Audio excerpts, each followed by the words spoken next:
What's going on, fellow A-plussers? It is I, your host as always, Adam Perez. We're back once again with a brand new video for you guys today as we're about to get into the Book of Boba Fett, Chapter 5, ladies and gentlemen, as we wind up getting ourselves a brand new episode earlier on today. Definitely had to go ahead and check it out. And as always, coming to you guys live for our breakdown and discussion of this particular episode. Just remember, guys, at the end of the day, these are just simply my A-plus opinions, but I definitely want to go ahead and know yours. What did you guys think of tonight's episode of the Book of Boba Fett? Let your thoughts be known in the live chat or the comment section box below, guys. Definitely feel free to share your thoughts. If anything, that'll certainly add to the discussion portion of this particular episode, as always. And listen, if you ever do have any Star Wars questions, any questions about the episode that you just watched, feel free to go ahead and submit them over at any time to aplusopinions@gmail.com. Again, that's aplusopinions@gmail.com. And if you happen to have any questions, maybe we'll definitely go ahead and tackle it at the end of our review, guys. Let's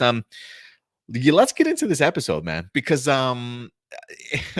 for it to call itself the Book of Boba Fett, you would certainly think that there would be some Boba Fett in the episode, whereas this very much felt like a Mandalorian season 3 prologue, or like the first episode of the brand new series that we're certainly supposed to be getting sometime next year. I appreciate Din Djarin certainly returning as the Mandalorian in here, definitely giving us something to hold us over, if you will, until the third season certainly drops. But I feel some type of way, man, about this episode. I truly do. On one hand, this was the best episode of the entire season. Absolutely loved what I saw. Shout out goes out to Bryce Dallas Howard, who actually directed this episode, who, if you ask me, I feel like I've seen her direct 3 episodes so far of Star Wars, and she continues to get better and better and better. Like, she just really enjoys sort of living in this world. Each time that you've seen her direct, I think it's been like in a different setting, a different situation she finds herself in, and she definitely rises to the occasion as a fantastic director. So I'm really pleased with what we've gotten so far from Bryce, and for her to be able to tackle this episode and focus on the Mandalorian really worked out incredibly well for her. So kudos to her. Hopefully she'll get more opportunities as her career and connection with Lucasfilm definitely continues. If anything, like just one of the shots alone that I do, long, continuous, unedited shot when we get to see Mandalorian sort of entering the club with his bounty, if you will, how he enters on the first floor in the elevator, goes up, excuse me, exits again, has this conversation, the camera shot all around the table, one continuous, long, unedited shot.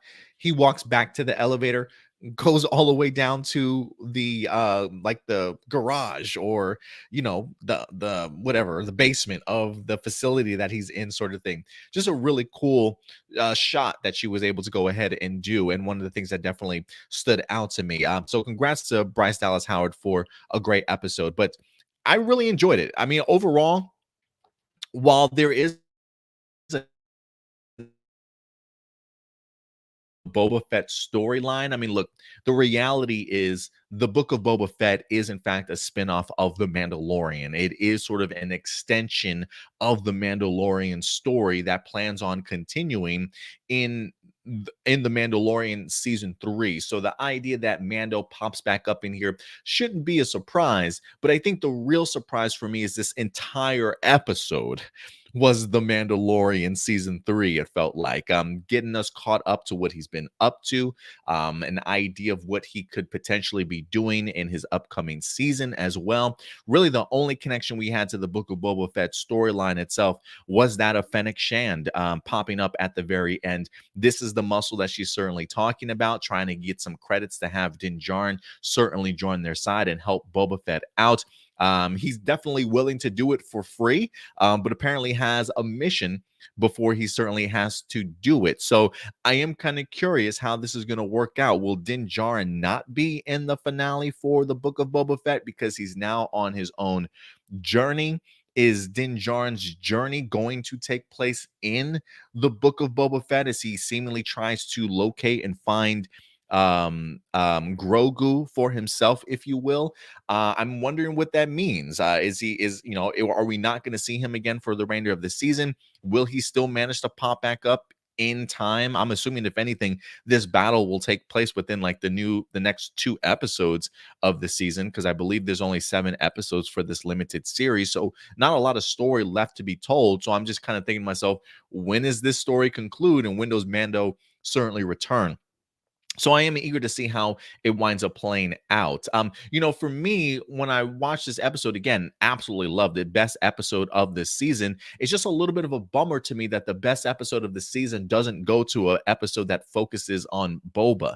It is one of those things where, you've heard some people be very vocal about, maybe they felt like the series has been a little bit boring, sort of thing, right? Like, it makes one wonder, when they were writing this series, did they think to themselves, this show is kind of boring itself? And like, did the showrunners literally say, we need to inject some life into this series? Let's bring Mando in. It just feels like a little bit of a slap in the face, in the sense that this series can't succeed sort of on its own. Like, the series so far has been doing a pretty decent job in regards to balancing out, sort of telling the past story of Boba along with a present story of Boba. I was kind of hoping that if we were going to be focusing on the Mandalorian in this episode, that we would do what we've been doing all season long, jumping from maybe Mandalorian story back to Tatooine, where Boba Fett and Fennec Shand are trying to come up with something. Maybe a little bit more back and forth really would have done the trick. But if anything, this was very much sort of just a catching up on Mando, what he's been up to. Clearly, us learning a little bit more about the Darksaber, the fate of Moff Gideon, right? Really kind of pushing Mandalorian into his own particular next arc, if you will. So while I get the idea that, yes, they are connected because this is a spin-off of the Mandalorian, while I did love this episode, there is a part of me that feels some type of way that they did not spend the entirety of this season really focusing on Boba and his plan. If anything, I think you probably could have still had, I don't want to say the same effect, because there was just so much to really dive into in this episode. But I think if you still had balanced some Boba in here, some Mando, and seeing how they wind up meeting up, or this particular moment when he comes back to Tatooine with Fennec Shand, I think they could have certainly pulled it off. It's just a weird transition to go from telling Boba's story immediately into the Mandalorian. But that's just me. That's just me. I'm kind of curious to know what you guys thought. Despite that, though, again, despite me and my not sure how to feel about it, this was a stellar episode. I'm just going to be perfectly honest with you guys. The idea that Din Djarin returns, cool to see Mando back. Really cool to even hear Pedro Pascal's voice once again.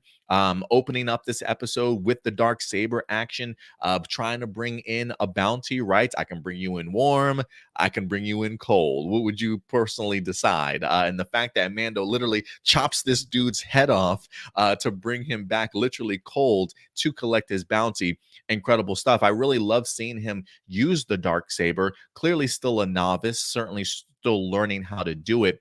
But the idea that we get to introduce to a brand new location in this episode, it felt very much like the Halo ring from the video game. I am kind of curious as to like what city or what like satellite this particular place is that we find Mando at. But he finds the Mandalorian coven once again, which I was really cool to kind of see the armorer back, right? One of the other Mandalorian warriors, certainly with her. I think she mentions the idea that there's only like 3 of them left, sort of thing. So again, really catching up on the world of the Mandalorian and really seeing where everybody is at this particular point in time. For me, it was actually really cool to kind of see um Mando learning more about the Darksaber, having somebody like the armorer there who seems to be clearly a historian on everything Mandalorian, and explaining to us where the saber came from, Tar Vizsla, the idea that it was forged over 1,000 years ago. He was also a Mandalorian slash Jedi as well. So that kind of makes sense as to him creating the concept of a dark saber, if you will. But I thought it was pretty cool, just filling in some of the blanks that we wind up getting in here, like her trying to teach him how to harbor the dark saber, the fact that it kind of really works more or less as one, right? I mean, which is a concept that kind of makes sense, especially if a Jedi wind up sort of wielding it. The idea that it seems to get heavier if you either don't listen or don't follow it or don't try to be on the same page with it. And I really appreciated like just how that showcased itself in here with Mando, cutting himself on the leg very, very early on, seeing his struggles in battle against the armorer while they were practicing, even seeing when we wind up getting a challenge for the seat of Mandalore, if you will, by this other Visla trying to go ahead and take back his family's crest, if you will, his family saber, getting to see him wield it and how difficult it was for him also, with Din deciding to use just the vibro blade instead to go ahead and take this massive Mandalorian down. So really great action in regards to that. Love the fact that they continue to emphasize the Darksaber, what it truly means, and the fact that Mando really is the owner of this, not only beating Moff Gideon for it, but also defending his title, if you will, for you wrestling fans out there. I also really enjoyed. I thought it was actually a pretty cool, intense scene where we get the opportunity to see the armor confronting Din in regards to whether or not he's taken off his helmet. You guys recall from watching this series itself, I believe he takes off his helmet for the first time very early on in the season, but nobody sees him at the village. And then I believe he takes it off again for Grogu to see his face. And everybody else to really see his face at the end of season one when he almost got trapped and killed inside the bar when everybody else was certainly trying to leave. And then we've seen him take it off again in season two for that face to face with Grogu, that very emotional sort of moment, if you will. But I love the fact that Din was at least honest about it. He easily could have lied, but I appreciate the fact of him still trying to follow the way of the Mandalorians and really kind of even having to deal with the consequences of his actions. You know what I mean? So I appreciate the honesty. I appreciate him holding himself accountable and understanding what the consequences are. And it feels very much like this puts him on a new track, or at least a new story arc for him, right? To if it's something that he wants to get back, title of Mandalorian, there's clearly some things that he's going to have to do in order to do that. And I believe she mentioned something along the lines of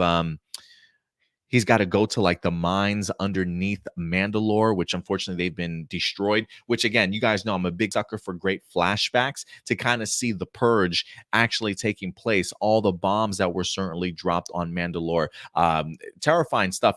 For some reason I get like T2, like Judgment Day vibes, like just seeing the robots and the Imperial robots, just kind of going over all the dead bodies and going through all the flames and ashes and stuff, right, from all the carnage that wind up dropping. So I appreciate the insight in regards to just not only how far back the Darksaber goes, but really just the legend of the Purge, and even learning a little bit more about Bo-Katan and her connections to the past, lining up with some of the stuff that we've seen so far already when it comes to the Clone Wars. So they're doing a remarkable job when it comes to Mandalorian. Mando definitely has the leg up because we've already been 2 seasons invested, really pumped for a third. And I can see the excitement that a lot of fans certainly have with seeing Din Djarin have such an impact in this episode.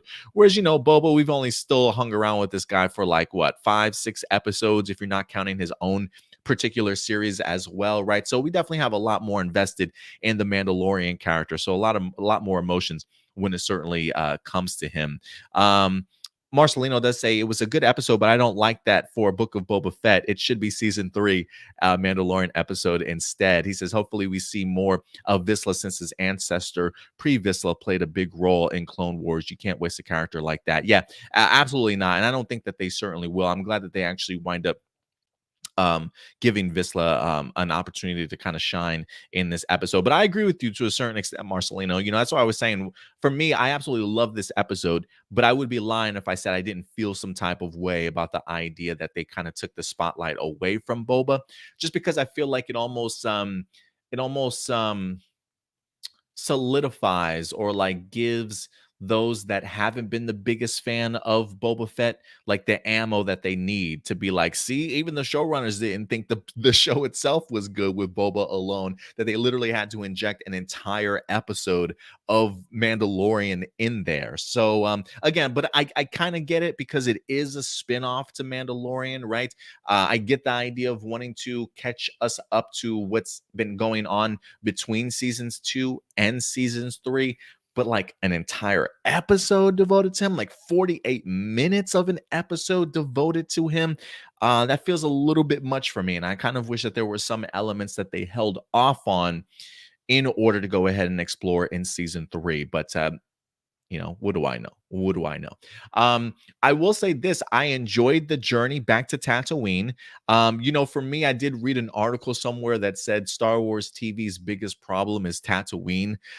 Just all the damn sand. I feel like 2 seasons into The Mandalorian, we've been on Tatooine enough. Now we've got the Book of Boba Fett on Tatooine again. So I get it. I would appreciate more exploration out there in the galaxy. I want to see more worlds that are not sand. So for me in this episode, I really appreciated the new city that we got introduced to. Again, it feels very much like Halo from the video game, just a city and things like that. That it's kind of built on sort of thing. Really cool concept, and I thought it was really cool to kind of see how they wind up bringing that to life.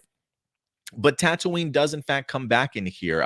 We get the opportunity to meet the engineer once again from The Mandalorian seasons 1 and 2. I absolutely love her humor. I really do. I think she's a great character when it comes to supporting characters for Star Wars television series. Love her humor. Love her connection with her droids and things like that she certainly has. And really love the idea that in replacement of the Razor Crest, we are officially getting a brand new, I don't want to say a brand new, but the Royal Starfighter from Naboo. I thought it was actually pretty cool to kind of see that brought back. Talk about great nostalgia. Talk about giving great homage to the prequel series, especially when it comes to the Phantom Menace. I love it. I absolutely love it.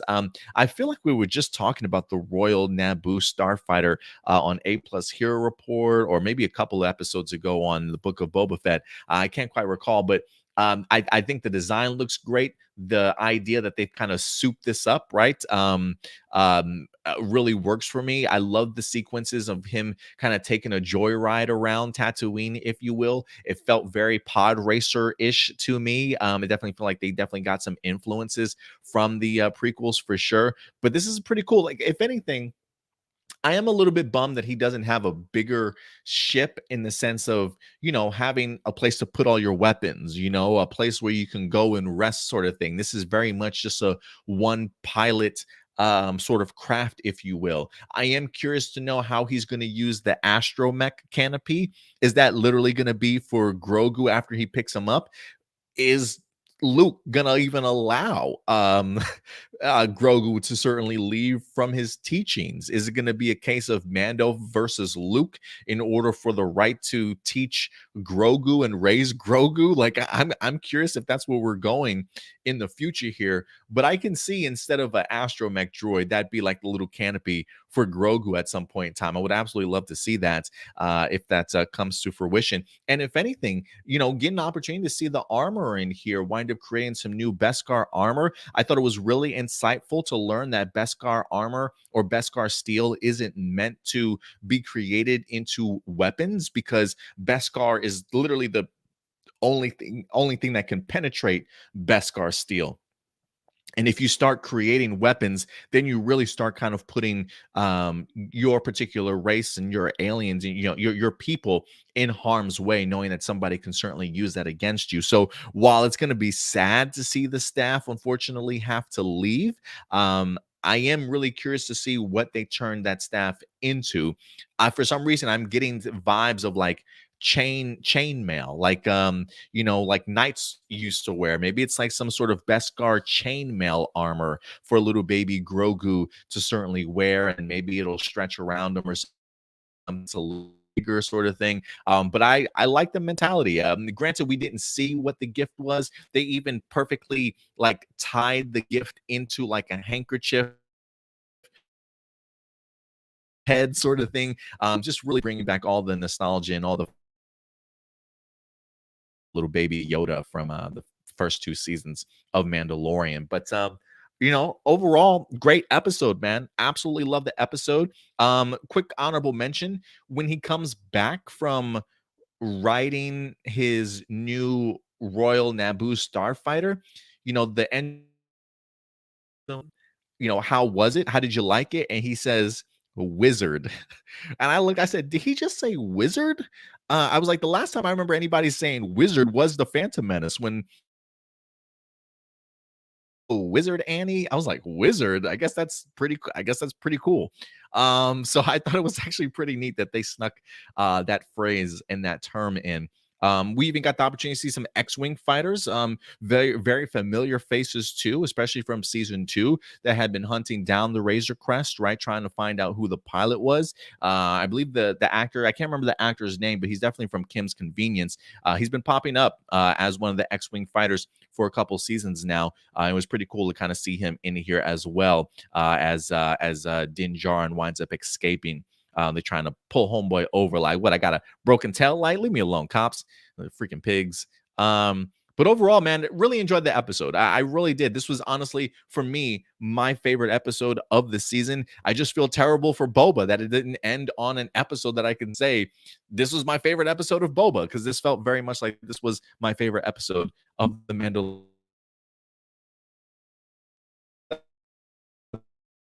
And that Luke and Mentor with each other in season 4, and that's season 3 will be the setup. I mean, listen, I can kind of see it. I mean, look, I don't know if they're gonna be going to war, but I literally just popped in my back of my head, like, how I understand that you want to go and visit your boy in Grogu and try and get him back, or at least check up on him and see how he's doing. I love the fact that the armorer says, well, he's training as a Jedi now. They're not supposed to have any levels of attachment. So I am kind of curious what that confrontation between Luke and Mando is going to be, and will it be a fight to kind of see who gets to raise Grogu, certainly going forward. So it doesn't seem far-fetched when you say something like that, Marcelino, but we'll see where it winds up landing us, honestly. But outside of that, guys, that's really about it. Again, the great catch-up to Mandalorian's world, getting to see what he's been up to, questioning the fate of Moff Gideon. Will justice officially be served, sort of thing. I love the fact that the armor and Vizsla themselves were like, you probably should have just killed the guy, because he's probably not going to get the justice that he certainly deserves, and especially not for our people, sort of thing. So I really enjoyed just all the backstory and the lore, again, from the Darksaber, Bo-Katan, Moff Gideon, the flashbacks in regards to the Purge and stuff, getting an opportunity to see the new location of the Coven itself, a brand new spacecraft for the Mandalorian, just looking slick and as powerful as can be. I was always a big fan of the starfighters from A Phantom Menace, so I'm really cool that he wind up just upgrading his ride, if you will, in this episode. But outside of that, outside of all the greatness, again, I just feel some type of way that this took place in a Book of Boba Fett. I get it, but I almost felt like they probably could have handled this situation just a little bit differently. But listen, we got 2 more episodes left of the Book of Boba Fett. How do you guys feel about it? Am I tripping? Am I thinking way too much into it? I definitely would love to know your guys' thoughts in regards to how this particular episode was handled. Do you think this gives some support to those that felt like this series has been kind of a bore, and it took the Mandalorian to kind of inject some life into it? I personally feel as though the momentum has honestly been building since episode 1 personally, and I've been a big fan of how they've unfolded Boba Fett's story as of right now, but it definitely feels as though it's in full momentum swing. What other cameos, what other appearances could we possibly get for the last 2? I'm still keeping my fingers crossed for a Cad Bane appearance in episode 6 or 7. So we'll see what else that we wind up getting, but war is coming. I would assume that if anything, maybe they'll start fighting by the end of this season, or maybe it's something that carries over into the Mandalorian. I have no idea how this season is certainly going to end. Your guess is as good as mine, but I definitely want to go ahead and know your thoughts, guys. But other than that, that's going to go ahead and do it for us here. We will, in fact, be back next week to definitely talk with you guys about the next episode of Book of Boba Fett. So until then, as always, guys, do me a big favor. Take care of yourselves, take care of each other, and keep it A+. May the Force be with you. I'll talk to you guys later. Bye.